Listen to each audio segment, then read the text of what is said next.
Hello and welcome to the Facts Matter podcast, brought to you by the Citizens Research Council of Michigan, unabashedly nonpartisan and deeply committed to the idea that facts should drive policy, not politics. Today we're tackling a big one, the roads budget, and this is all driven by the data-driven assessment of Michigan's road program, a policy paper that was released a few short months ago, updated just this week, and very timely given the fact that the legislature is going to come back and will begin work on the roads budget. I am joined by the award-winning researcher, Eric Paul Dennis, our infrastructure research analyst at CRC, who received a very nice award, Eric, for this very study that you did from the Governmental Research Association, the most distinguished research award. So congratulations on that, and thanks for being with us.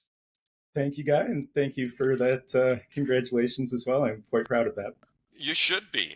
You tackled a big one here. Let me just set the table here. In recent testimony to the Michigan House that you submitted, you said this. This is not a moment of crisis. Michigan's road program is now reasonably well funded.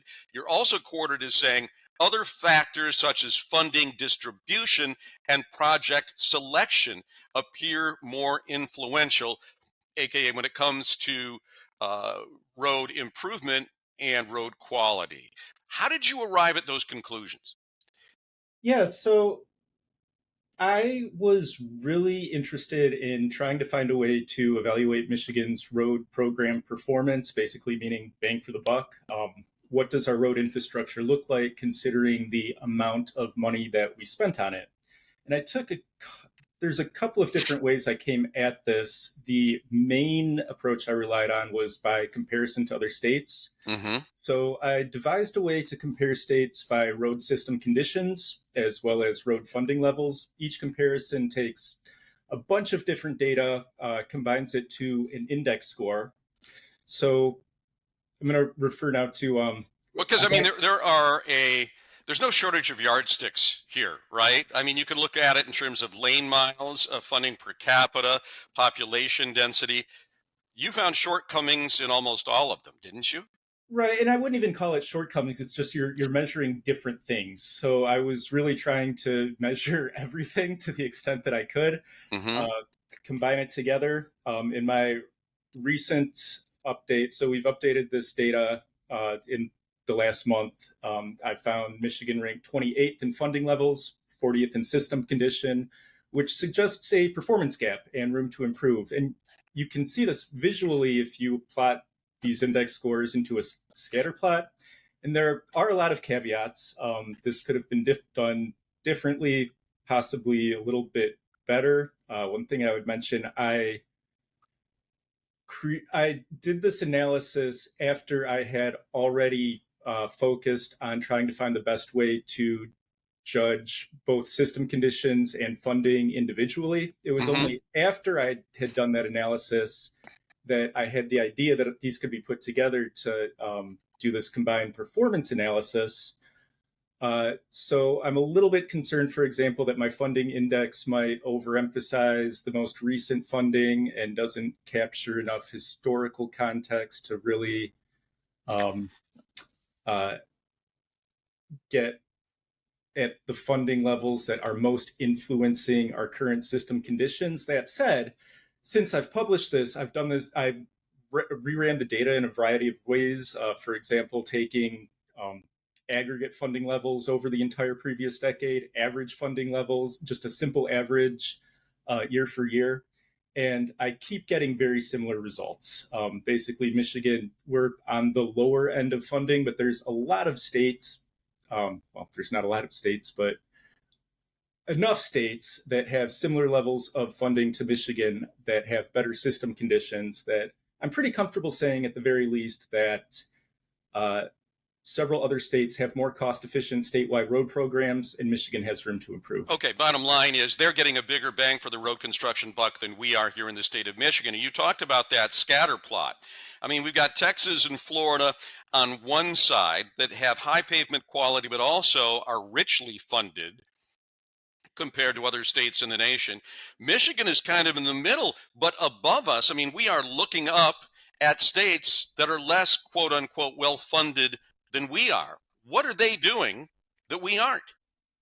That's a great question. I'm not entirely sure, so I can only work with the public data that's available to me. I tried, I did spend a lot of time trying to figure that out. For example, states are required to submit, I think it's every 3 years, a something called a transportation asset management plan to the federal government that describes what they're doing.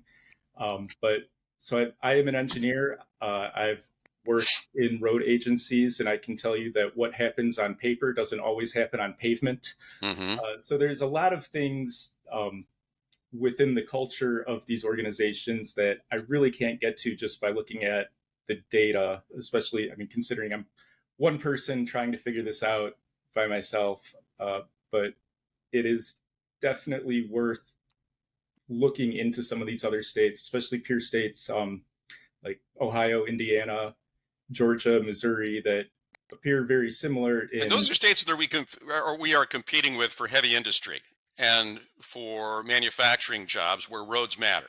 Absolutely. And that's what I guess one of the data points that really leapt out of me when you adjusted for construction cost inflation. And you included the 2024 funding level. So we included the debt-driven increase in road funding, the governor's bonding program. We were only in real terms 6% higher than in previous years. And you talked about the historical impact. I mean, between 2002 and 2013, the folks that were saying we were historically underfunded were probably right, weren't they? Yes. Before 2015 and really before 2017, 2018, our funding levels compared to other states were pretty low. So we're So definitely. subsequently, have we caught up when you look at this and say we've only seen a 6% gain in real construction purchasing power, 18% increase when you factor in the governor's bonding program? Is that enough to help us catch up to those other states? The fact that we're 40th in pavement quality suggests otherwise. Well, it takes a while to apply that new funding to all of the roads that we have. As of 2022, we, by my method, this index scoring method, we rank 24th. So we're now in the top half of states at least. We also, like you mentioned, we are currently better funded, even though not by much. We're currently better funded than any time since, by my analysis, since at least 2004. The Transportation Asset Management Council actually put out some numbers that did an inflation adjustment, and they found that we're better funded now than at any point since 1997. Mm.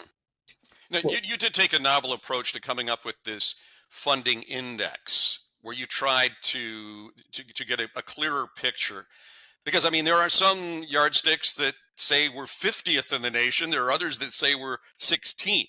I mean, and the vested interest kind of cherry pick their yardstick to about whether or not they want to expand the pie or hold it status quo. But I'm curious on pavement quality, for those of us that drive these roads on a daily basis, has the overall pavement quality improved? Or do we have the same level of poor roads that we've always had, but maybe a few that were fair have become good? that depend. Well, as you mentioned before, there's a lot of different ways you can measure road quality, and there's Mm-hmm. a lot of different system scopes that you can apply that to. And it kind of depends on how you look at it. I would say overall, it looks like we've been pretty static. Um, Over the last couple decades, there's been some improvements in some ways, some regression in other ways.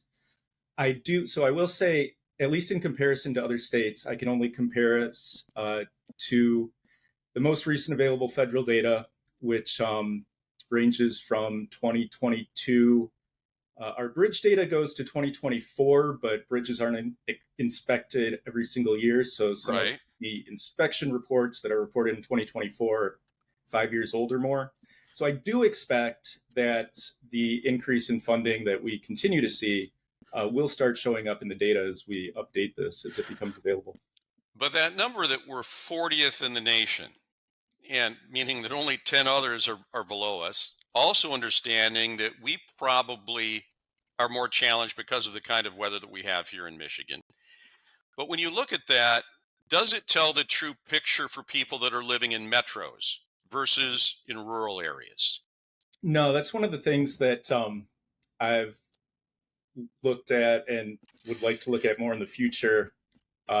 We actually rank fairly high in our rural pavement conditions, uh, but our urban pavement conditions and some of our most important roads seem to really be struggling, which I think gets to the question of how we're distributing funding across the state and making these investment decisions. So one of the things that is the media did a lot of reporting on your assessment, and you you didn't just challenge some sacred cows, you went out sacred cow tipping.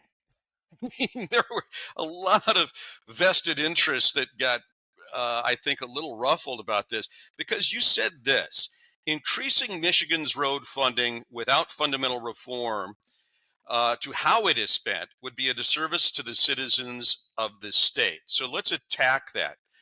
What would be number one on your punch list as an engineer to fixing the formula or maybe fixing how we spend that money?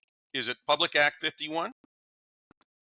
I think and it's a really hard place to start because it's a very heavy lift, but to put a little bit of context to this, so if listeners don't know, Public Act 51 is the law that determines, among other things, how road revenue is shared across Michigan between the Michigan Department of Transportation, 83 counties, and 531 cities and villages. This law was written in 1951. That's not why it's called Act 51. That's just a coincidence. But it was written in 1951 and actually intended to fund a 15-year highway construction program.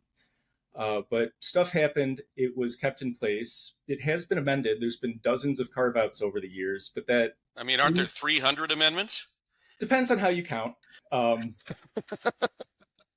not sure about that.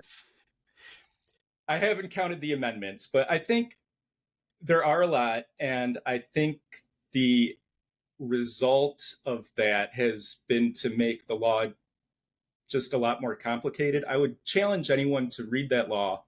Imagine something like you have a budget of $100 or something and try to figure out how it would be distributed.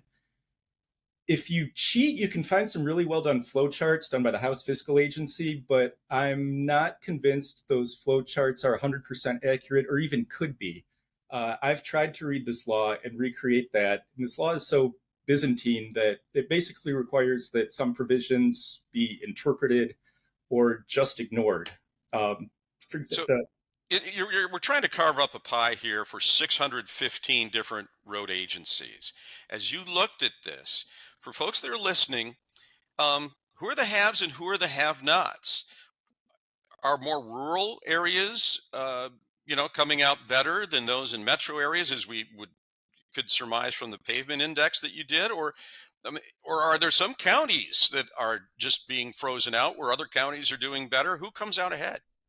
I'm not comfortable answering that question directly. I have some intuitions, but I think basically we don't know. We haven't done enough work to figure out how our needs are distributed and how well our funding matches those needs.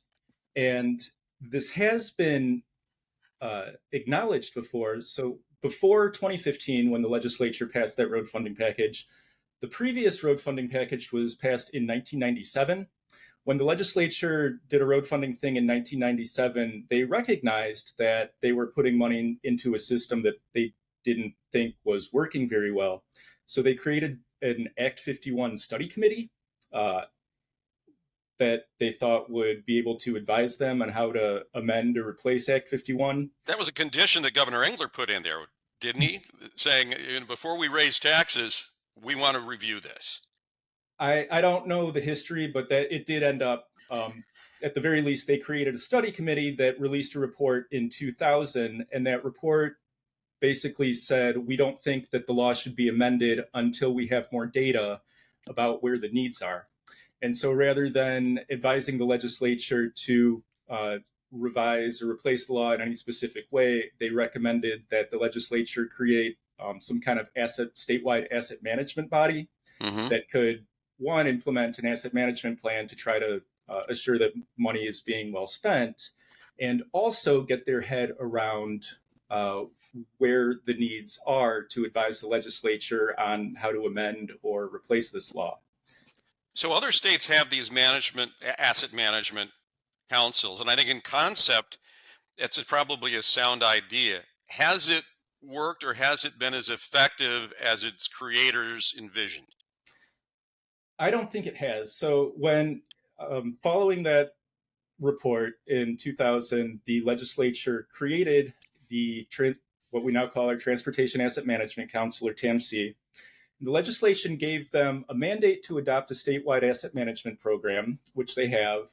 The legislature did not mandate them to advise on amending Act 51, and so they've never done that. Additionally, the legislature didn't create an independent body. They determined that the council would be made up of appointees representing various road interests. So there's on the council 2 from MDOT, 2 from the County Road Association of Michigan, others from the Michigan Municipal League, regional planning organizations like SEMCOG, the Michigan Association of Counties, and the Michigan Townships Association. So TAMC was made up of a variety of road interests, tasked with creating an asset management strategy that everyone could agree to.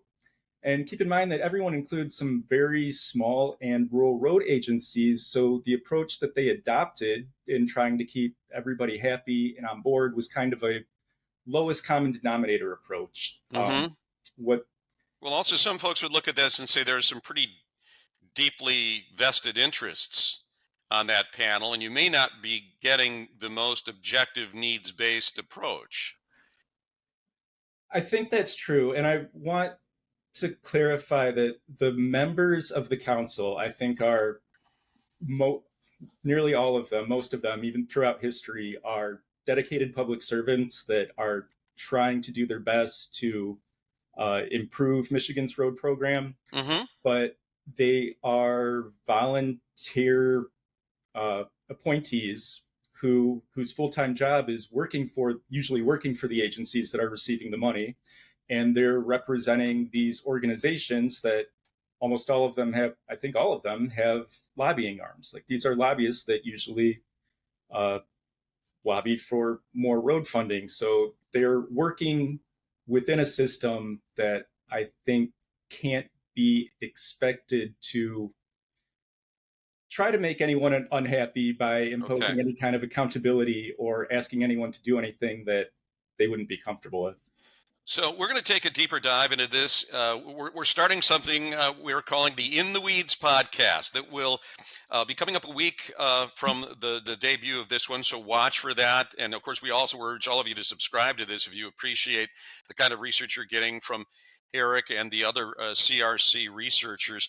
We're almost out of time, Eric. So I've got to ask you, we've covered the 2 major recommendations. We'll do a deeper dive into that in our next podcast, but what has been the reaction? I know you tried to work alongside with the folks at some of both the road builders and some of the policymakers and some of the government officials that oversee our roads budget. What was the reaction to your research? So most of the feedback that I've gotten has been in the form of response quotes in news articles covering my research.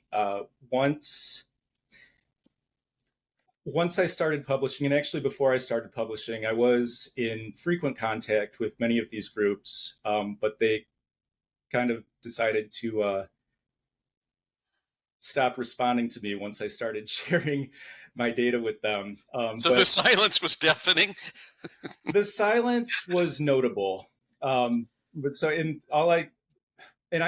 not completely true. I have had a couple of conversations with people who actually are now retired, which is maybe why they spoke to me, but were previously in this industry.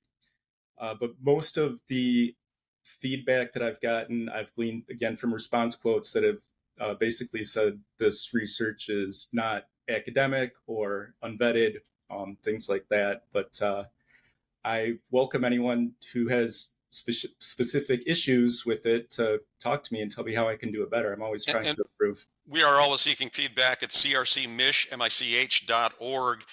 Final question before we do a quick recap here, Eric, and that is, the timeliness of this is important. The One Big Beautiful Bill Act has passed.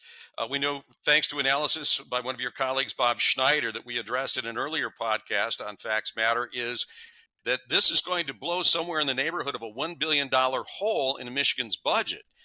So if ever there was a time to say we need to allocate dollars better, or to say this is going to be an even bigger challenge, it's now, correct?